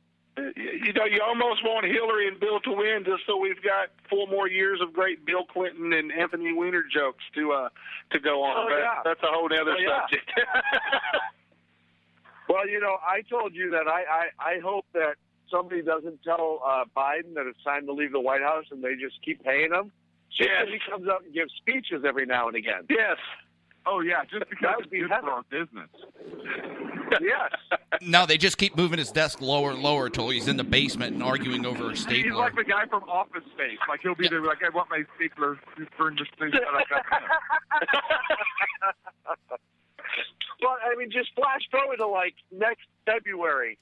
Hey, hey, Donald, just so you know, this next speech you're giving is kind of a big freaking deal. Wait, what are you doing here? Yeah, forget it. You know, it's just completely clueless. Hey, Donald, I know you got casinos. Yeah, I know you got hookers down at the bar. Which one was that?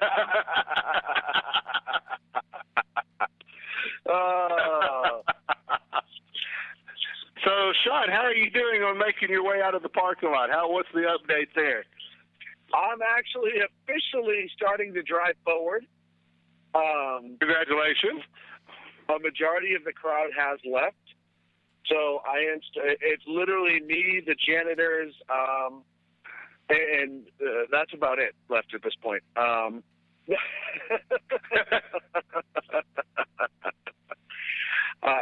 It is going to be, I won't be able to get to the studio in time, sadly, but I will find a way there eventually. I'm just trying to find where the hell I get out of here now. Next week I'll get out of here. Well, and the unfortunate part is the studio next week. Yeah, well, okay, you got me there. The bizarre part of all of this is I originally thought it was at Sacramento Executive Airport, which is right, the south part of Sacramento. And then I found out it was at the International Airport. Yeah. So it screwed me up because I went all the way to downtown Sacramento today. Meanwhile, I could have quite easily have stayed home and then came here. Because this is quite honestly 15 minutes from my house. Now the real reason you're not coming to the studio comes out. I'm driveway right now. You're like Tim Allen in Santa Claus. Like nobody on the road, you're honking your horn. Get out of the way. Hey guys, I want to give you the money quote tonight from Donald Trump during the rally. And this is what he had to say about Hillary Clinton. Quote, she broke federal law by putting her emails on a secret private server that foreign countries could easily get to and hack. I mean, folks, if anyone else but her did this, they'd be in jail 2 years already. Yes. Exactly. That statement could not be any more accurate. And again, it's Clinton privilege, right? I mean, look at how much crap the Clintons have done over the years. And this is just another notch on the belt. So I think he is 100% accurate with that statement. And it's sad. I've said this before. If I sat down at a computer at the State Department that I wasn't authorized to sit down to, there'd be a criminal investigation. She, on the other hand, can have a server completely off-site, unrestricted, unprotected, and contrary to whatever she says, it's not protected, and there's no problems. You read the article about that North Korean kid who hacked like a bunch of sites by typing in the word password for the password? Like, that was the password. I wonder if they were actually talking about Hillary. I didn't even think about that, but you're 100% right, Clint. That could very well be the end. And, because she's already told us she's not very big on technology, so she's not going to have a whole bunch of challenging passwords, right? The password is that's one. What she got for you. That's what she got for using the term Monica for all her passwords. No, Spaceballs, the combination is 1, 2, 3, 4, 5. Same combination I have on my luggage. Sounds like a combination that Clinton would have on their email. Right. Yeah, try that next time you go through TSA. What's the password of your luggage? The same as the Clinton email. And they'd be like, oh, yeah, 1, 2, 3. Oh, so you didn't put a combination on it. That's what you're saying. Yeah, no, I did nothing for it whatsoever. Listen, I mean, you look at what happened at Petraeus, and I keep going back to this, but I think this is huge. You have the former director of the CIA who said a couple of things to his mistress, essentially, and which happens in Washington all the time. Let's talk about, for a second, the crap that Monica got to hear while she was hiding under Bill's desk? And why wasn't there any sort of criminal charges brought legitimately then? You can't tell me that Monica wasn't allowed to be privy to information because she was his personal cigar girl that she should not have. But meanwhile, you have the director of the CIA who gets hammered for it. And then you have Hillary Clinton, who I call her a free felon. Yeah.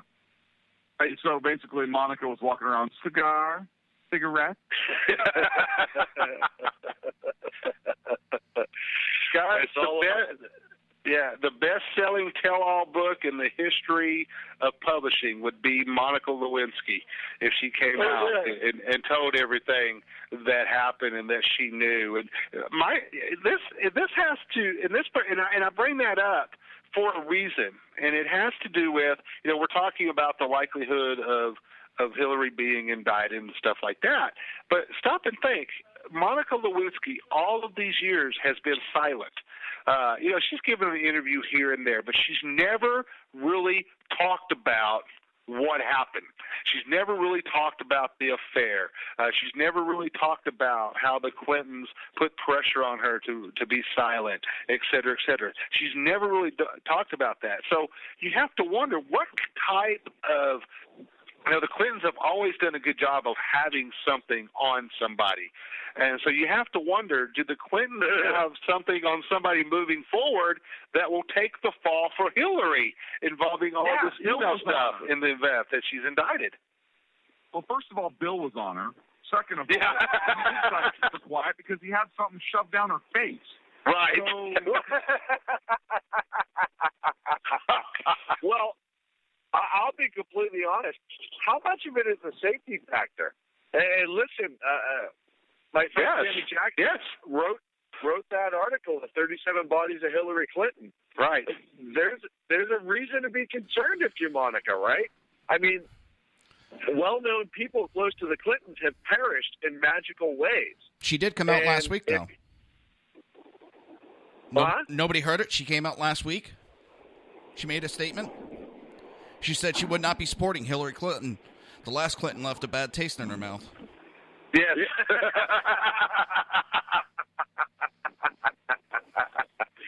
Well, I love the, what's the line? I will not be voting for the ex-wife of Monica Lewinsky's, or the wife of Monica Lewinsky's ex-boyfriend, or something to that effect. And they stuck Hillary, and they stuck Monica with the dry cleaning bill. Well, hey, listen, that was her dress, her responsibility.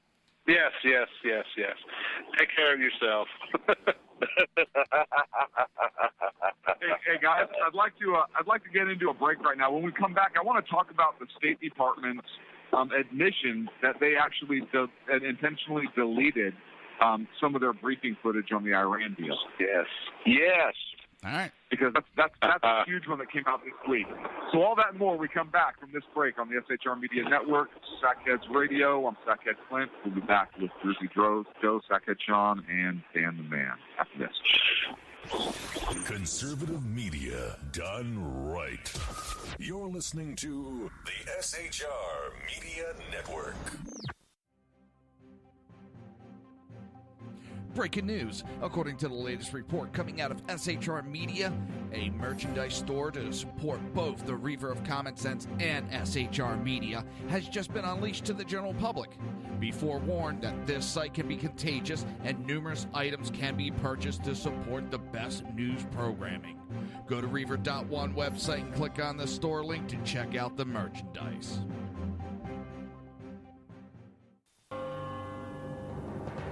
Hello, I'm Matt, a student at Hillsdale College. Here is Hillsdale President Larry Arnn on the continuing relevance of the Constitution. Many argue today that the Constitution is outdated because it addresses problems peculiar to the 18th century. Some parts of the Constitution do read rather quaintly. Consider the injunction against titles of nobility in Article 1, Section 9 of the Constitution. But is that so outdated? The purpose of the injunction is to prevent the government granting special privileges to some for partisan reasons. This strikes at the heart of the rule of law. The crony capitalism so common today is a place where the government bestows favors and tax dollars on some businesses to give them a leg up over others. This is exactly the kind of thing the Constitution was meant to prohibit. The Constitution is not so outdated after all. This Constitution Minute was brought to you by Hillsdale College. To join the national conversation on the Constitution, go to constitutionminute.com. Times are dark. The people misled by corrupt politicians, lied to by establishment media, and deceived by the false messages of Islam. A nation in confusion needs a guide. It needs a man with a cane. I'm Dave Milner. Join me on Spreaker, SHR Media, High Plains Talk Radio, Live Rebooting Liberty, and YouTube for a unique brand of commentary on the unpleasant blind guy. Because truth is not always pleasant. In a world controlled by corrupt politicians, You got a business. That you didn't build that. a team of ordinary men emerge from the ashes to give voice to the voiceless and hope to the hopeless. Sackhead Sean, Dude, I'm not saying cough from a stupid program. Sackhead Clint, All good friends of ours usually show up drunk. also starring Sacco as the producer. I'm a little bit drunk, I'm a little bit drunk, 'cause I'm drinking. They are the Sackheads Radio Show. Every Wednesday at 8 p.m. Pacific on shrmedia.com.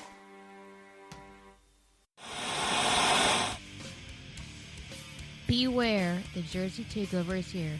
Every Monday through Friday, 11 a.m. to 1 p.m. Eastern Standard Time.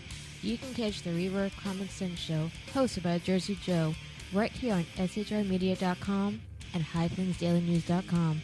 Only Jersey can deliver hell like no one else, so consider this your fair warning.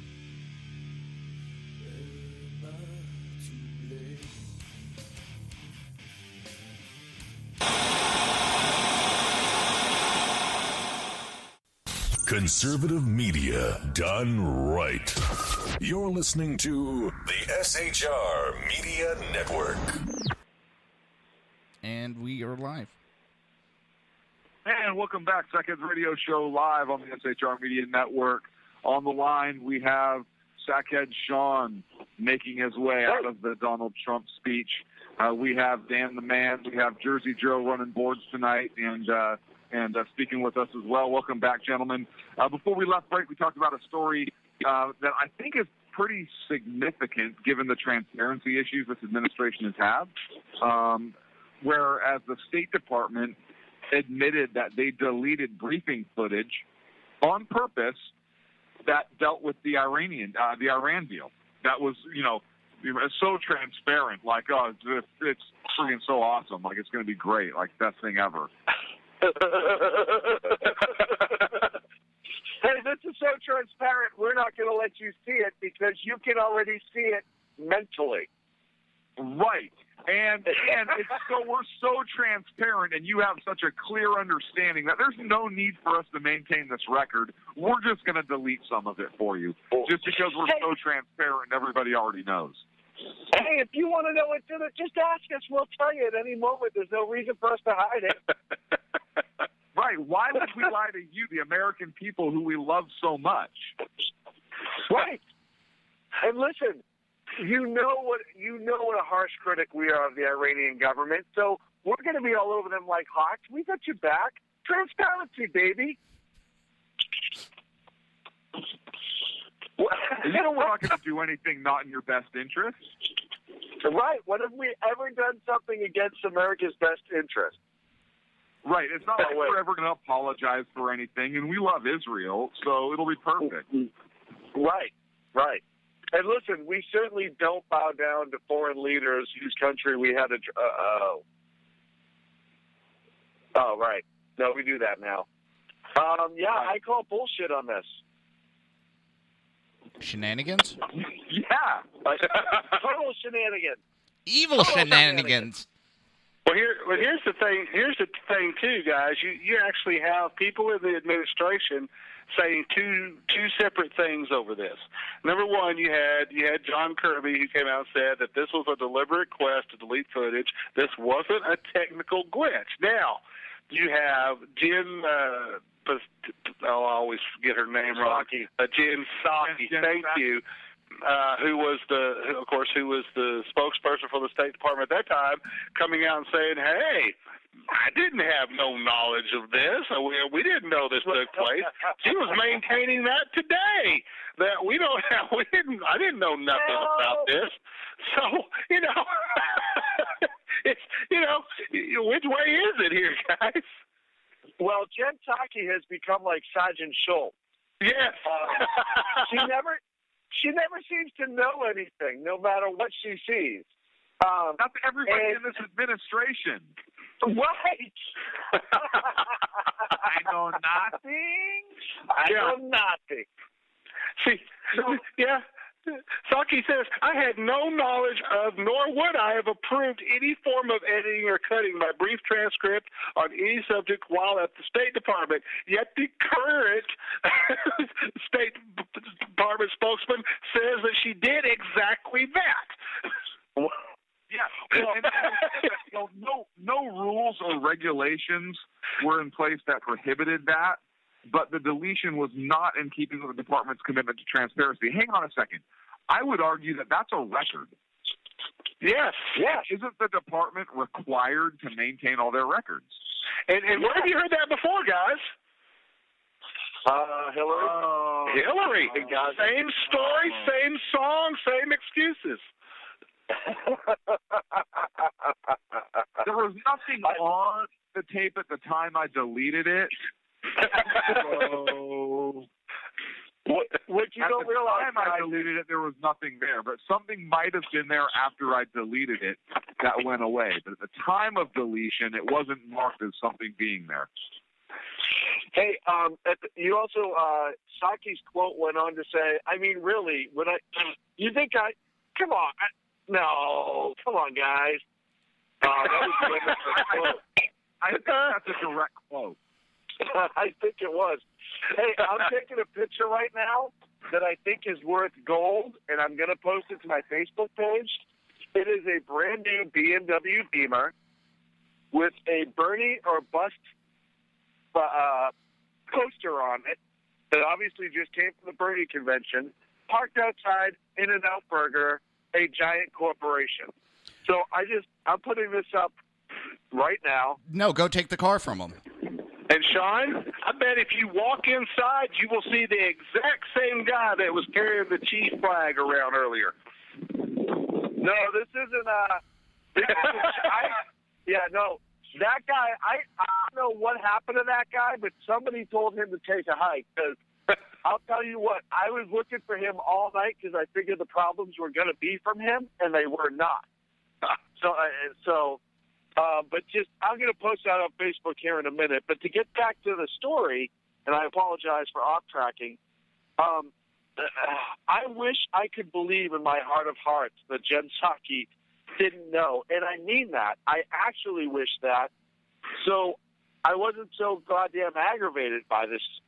But really, we all know she absolutely knew about it.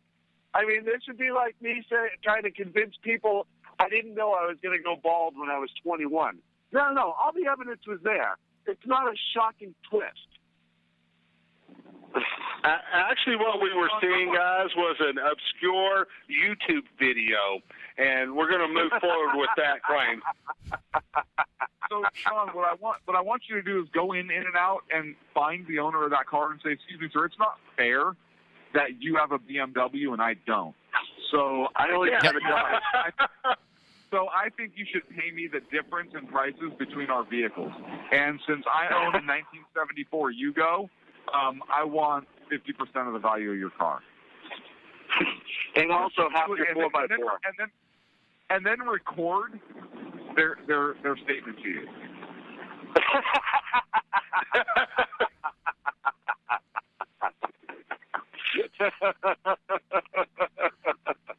Well, and here's the best part.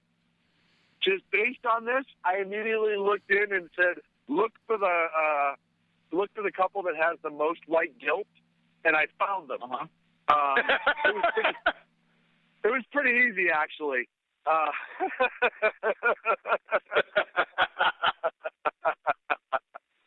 Oh man, this is just Well, on that subject, I'm sorry, Clint. if you remember, Did you guys hear about what's that? If you remember back in 2012, I think it was 2012, they had that big Earth Day march in New York City where they dumped all that garbage. But they also had the signs of anti-capitalists as they were on their iPhones. Yes. Yeah. That was awesome. My head hurts. Did you guys hear about the Louisiana lawmaker, Barbara Norton, who was talking about there was a bill that was proposed that would require children, and I think middle school children or elementary school kids, 4, 5, and 6, that would have to recite parts of the Declaration of Independence. And she was mad. She was talking about how they were teaching them a lie. And here's what she said. She said, quote, "When I think back in 1776, July 4th, African Americans were slaves." Well, first of all, 1776, we weren't Americans yet, so she's an idiot. But then she said, and so they were actually African Britons. Yeah, right. Let's not forget who brought this shit to us, folks. I think African Americans, because she's a knucklehead and misspoke, were slaves. And for you to bring a bill to request that our children will recite the Declaration, I think it's a little bit unfair to ask us to ask those children to recite something that is not true. So, she just said that the Declaration of Independence is racist. That's what she said. Yes, she did. And if that's racist and we shouldn't learn it because that's all untrue, then this makes perfect sense why they view the Constitution the way they do. Oh, they do. They view it with hatred. They view it with hatred. They view it as a nuisance. It stands in their way. Yes, and because they don't understand the principles that are in there. Bingo. They don't understand the principles of the 3/5 clause or the struggles that the founders had with the fact that, we're slaveholders, but How many countries went to war to end slavery? Right. Yes. Right. And guys, here's the beauty of the Declaration of Independence.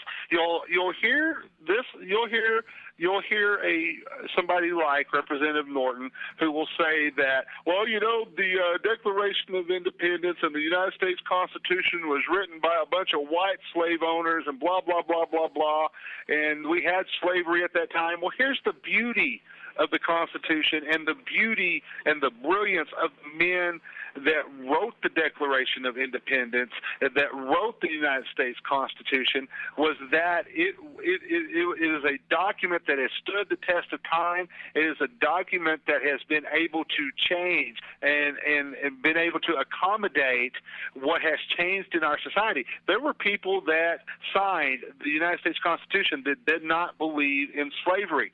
And they knew that at some point that our country would evolve out of slavery. And the Declaration of Independence was written the United States Constitution was written in a way where it would accommodate that, where the country would continue along and be able to do away with slavery. The United States Constitution was written with slavery being outlawed. It was written with that in mind. That's when we came up with the Bill of Rights.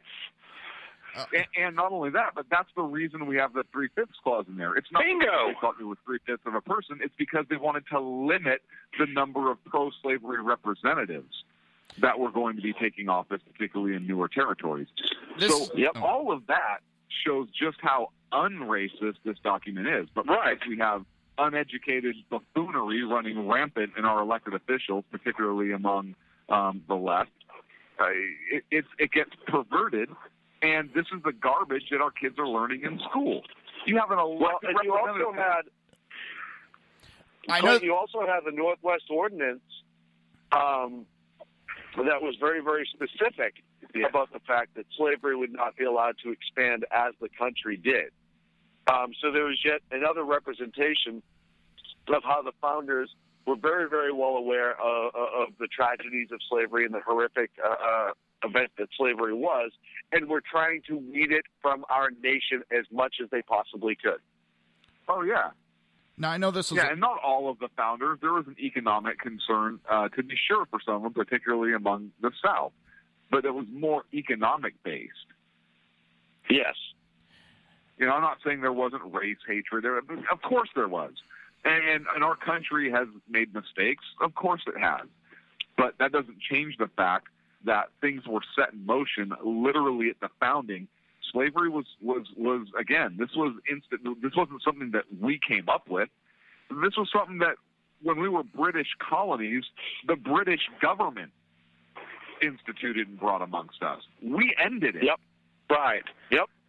And the United States Constitution was written with that in mind, knowing that, you know, that even though we believe that all of our rights are granted to us from God, and that we based all of our beliefs on Judeo-Christian values, that we were also human, that we were fallible, that we were going to make mistakes. We were making mistakes from the founding of the country, but the founders knew, and the writer moving forward with the U.S. Constitution knew that this document would have to allow for our mistakes and would have to allow us to learn from those mistakes so that we could correct them and move forward as a nation. Real quick, yes, they did. It's a little bit off topic, but every time I hear it, it reminds me of my buddy. Whenever I hear someone say African American, I've never liked that term, but my buddy really hates it. I had him on last Wednesday. Now, yes, he is a liberal, but he does have some conservative values in him. But one of the biggest pet peeve he has, he's a black guy, and if you call him African American, he will deck you for it. Because to him, saying African American says that he is not a full-blooded American. That's only saying he's half American. And I don't understand what these people run around for. You don't see any other country going, well, I am so-and-so, American. I'm so-and-so French. You're American. Leave it at that. Everybody, the left keeps pushing in the damn race issue when it's not really there. Yeah. One of the worst things that we've done in this nation, Joe, is to introduce the hyphen into our language, whether it be African American, Indian American, anything like that. The hyphen is one thing that the left continues to use to promote racism and race baiting in our country. Yes, I agree with you wholeheartedly. Yeah, it frustrates the shit out of me. A lot of things do, too. It's just, I don't understand that life would be so simpler on a lot of aspects, but they got to complicate it and just make things hell on everybody. And then they claim the victimhood. Well, that's almost their goal, right? Because you make things really difficult and make us fight amongst each other. And who's the common quote-unquote good at the end of it? Government. That's never good. No, I know, but that's the way it's formed, right? If all of us are against each other, and all of us are fighting each other over our hyphens and our financial status and all the other things, and then government steps in and quote unquote fixes it, or at least appears to fix it as, listen, let's be honest, you have the rise of Bernie Sanders, you have the rise of socialism. Whether or not it's going to be elected or not, it's different. The fact that it's so prevalent right now shows you that all this divisiveness has pushed us to the point that you have a socialist who is on the Democratic ticket, a self-avowed socialist, and he gets millions of supporters. It's that bad in this country that they forced us to that via dividing us. Well, I mean, we spent, 10 years? No. Sorry. How many years with World War II fighting it? I mean, we weren't in it 10 years, but it went on for 8 years. 8 years, okay. 8 years, and they estimate 60 million people died fighting it. What was one of the things we were fighting? One of the things was socialism. There was a lot of different things I know we were fighting in that war, but it seems we also then created an organization to keep governments like socialism from creeping up, and now what do we have? The Allied forces all pushing socialism, and the organization we created to stop it is the one that's masterminding it. Yep. The irony. I agree. The irony. I agree wholeheartedly, buddy. And this is something that is actually, this is problematic in all states. And look, it's problematic in California. And I want to ask Joe, if I send you a YouTube link, can you play the audio? Set it up and play the audio. Everybody, our audience can hear it, but you guys won't be able to hear it. Okay, so I'll let you set. I'm going to copy the link to you right now. Okay. But this is a California Assembly member who basically says, hey, we're California. We don't really pay any attention to the Constitution. I'm going to send it to Jersey Joe and let him set it up because some of the text is right there and then play it. It's really 38 seconds long, but it just shows you the audacity of our elected representatives. And when we talked about one in Louisiana that kind of, talked about the Declaration of Independence, this is one here in California that not only says the Declaration of Independence, but talks specifically about the Constitution and talking about the way they pass laws. And Jersey Joe, people just let me know when you get that or if you got it. I'll have it up in a second. Keep on talking. No, all the pressure's going to be on you. We're all gonna listen to you. So it's just, and what strikes me is that nothing is done. These elected representatives say this stuff and nothing is done. There's no reaction. There's no reaction. It's like people don't even care. We fought a war over tyranny. We fought a war because the government didn't want to follow rule of law. They didn't represent our interests. We've gotten so far removed. And I'm not advocating fighting a war. Just for all the executives at SHR Media, they don't kick us off the show like what happened to Glenn Beck. We don't get backed.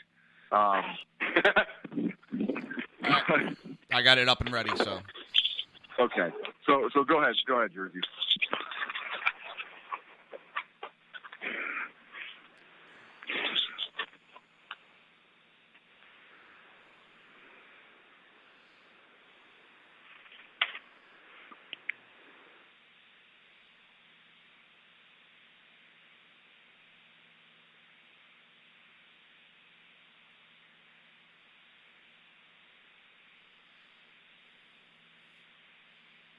That's just unbelievable. Well, it goes back to everything else. We've become so jaded in this country. Our youth has become so misinformed and intentionally lied to, and their brains have been just twisted that nobody, like Clint said, is reacting the way they should. Actually, hold on. I'm going to have to do it again. For some reason, it didn't work on that computer. I'll play it again in a moment. Okay, go ahead. Go ahead, Sean. Just keep talking on. Got to pull it back up. Okay. And so when you have a speech like this as an assembly member on the floor of a state assembly, where you can essentially say, hey, the Constitution isn't applicable to us. Yeah, we're California. We pass whatever laws we want. Right. It's absolutely crazy to me. But, yeah, it's the reality we've gone to. And it's amazing that for places that love to pass laws that are ridiculous and silly, they'll say they'll ignore the rule of law, especially when it's something important like, i.e., the Bill of Rights. All right, let me play this again. I got to Go ahead.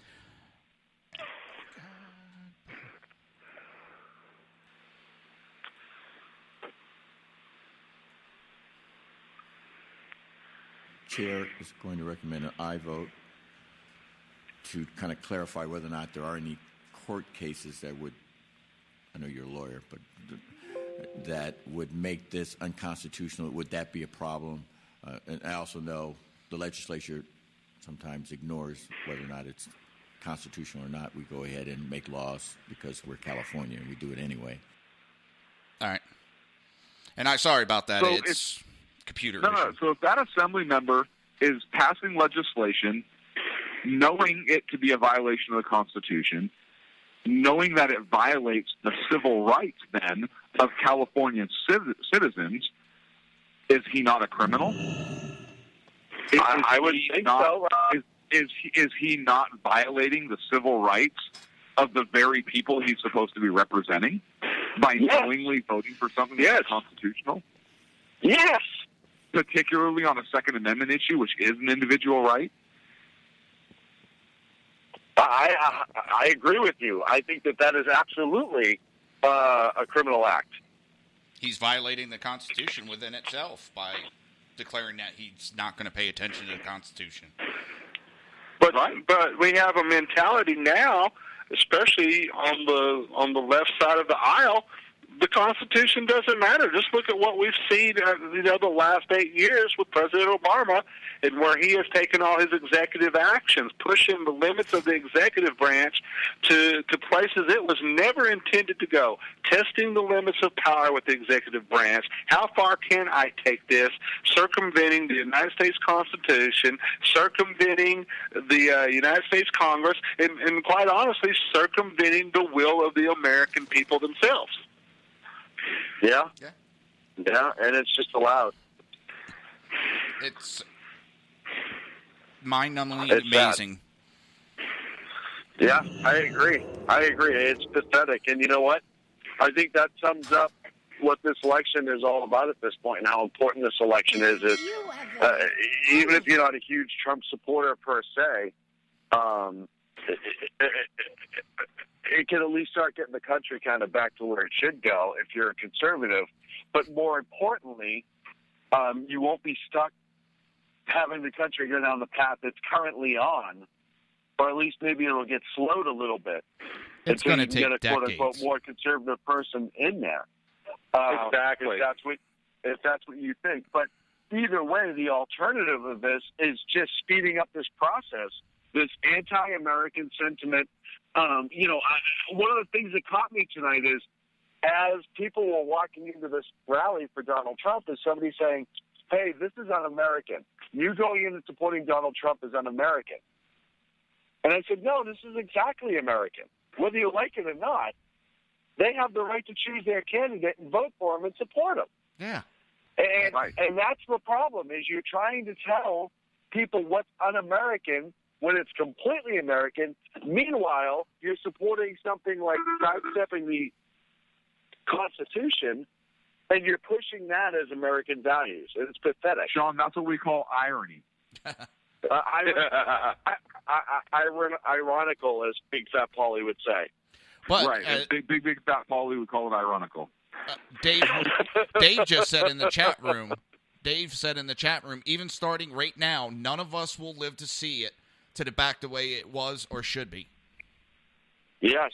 But you have to start now, right? Because I'm not saying we shouldn't try, just... By the way, 2 minutes. Hey, we have to start now. And even if we don't see it in our lifetimes, I've said it before, it's not about my lifetime that we fight for. It's not about my lifetime that I do this show. It's about my children's lifetime and their children's and other people's children's. It's the long-term goal. We're fighting 100 years of progressivism that's been going on since the Wilson administration. We're not going to fix it in 4. It's going to take probably close to 100 to get it back. We need to be smart about our paths. Well, the conservatives within the South also have to learn to stop this infighting the way they've been doing. You know, it's been getting worse and worse and worse, it seems like, and it doesn't help us when we're running around. You're not conservative. You're not religious. You're not that. When you have people like Glenn Beck, you have Bill Kristol, and they're pointing their fingers around to everybody when I hate to say it, the way I see it, they're the ones that are causing a lot of the issues that is going on within the conservative movement. Yeah, because they're the ones. They're doing exactly what they accuse the left of. They're being dividers. They're not being unifiers. Look, whether they like it or not, the GOP voters have spoken, and the GOP voters have overwhelmingly picked Donald Trump as their nominee. Now, they have every right to run somebody third party, but they're doing it purposely to derail Trump. Yeah, not to get elected. Not because right. And the man they picked the problem is that I have, Mr. French. I mean, I don't know if you guys heard. Supposedly, Bill Kristol picked that guy, Mr. French, the one that wrote the article that said the middle class of conservatism needs to die. That's who Bill Kristol's picked. Yeah, well. And I mean, it's also the top of the hour, look, guys. If they are really concerned about the direction the country's going, they would, in my opinion, they would support Donald Trump and give him all of the resources and support that they can give him to prevent Hillary Clinton or Bernie Sanders from getting that seat, particularly with the Supreme Court justice nomination that's on the line. And gentlemen, I want to wrap it up with that. It's 10 o'clock, top of the hour. Awesome show. Jersey Joe, thank you for running the boards tonight. Dan, anytime. Thank you for being with us, sir. Second, Sean, out in the field on assignment, on his way home, actually sitting in the In-N-Out parking lot, wondering how he's going to get that BMW from that lovely socialist. And that's a really walking through the door right now. I'm not going to walking through the door right now. I'm Sackhead Clint. You've been listening live to Sackhead's radio show on SHR Media. Check us out on Facebook, Twitter. I'm not going to know all the names because I'm not the tech guy. Sean can do that at a later time. Thanks for listening, folks. Play us out. Sackhead Sean and Sackhead Clint.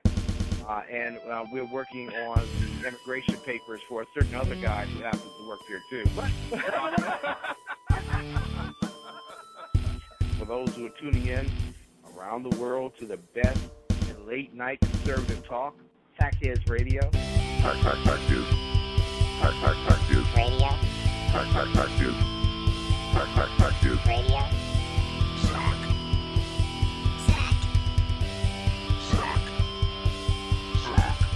The best late-night conservative talk show in America. In America. In America. Love. And in this web was a large, I'm pretty sure it was the biggest spider I've ever seen.